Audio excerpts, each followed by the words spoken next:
ദൈവതിരുനാമത്തിന് മഹത്വം ഉണ്ടായിരിക്കട്ടെ. വലിയ നോമ്പിലെ 5-ാം ഞായറാഴ്ചയായ കൂനി അഥവാ കിർത്തോ ഞായർ ഇന്ന് സഭ ആചരിക്കുന്നു.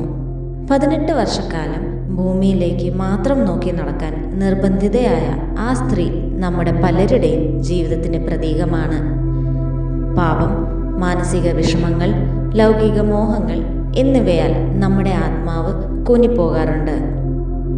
മുകളിലേക്ക് നോക്കാനോ ദൈവമഹത്വം ദർശിക്കാനോ കഴിയാത്തക്ക വിധം ഈ ലോകത്തിലെ പ്രശ്നങ്ങളിലേക്ക് മാത്രം നമ്മുടെ നോട്ടം തളച്ചിടപ്പെടുന്നു.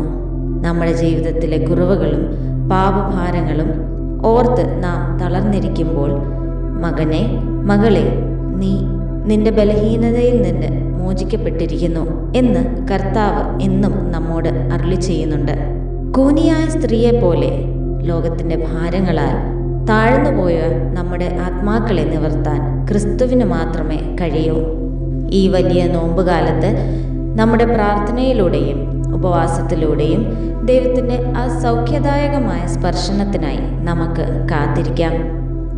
നമ്മുടെ ജീവിതത്തിലെ വക്രതകൾ മാറ്റി ദൈവമഹത്വം ദർശിക്കത്തക്ക വിധം നിവർന്നു നിൽക്കാനും വിശുദ്ധിയോടെ ഈ നോമ്പുകാലം പൂർത്തിയാക്കി ക്രിസ്തുവിൻ്റെ ഉയർപ്പിൻ്റെ സന്തോഷത്തിൽ പങ്കുചേരാനും സർവശക്തനായ ദൈവം നമ്മെ അനുഗ്രഹിക്കട്ടെ എന്ന് പ്രാർത്ഥിക്കുന്നു.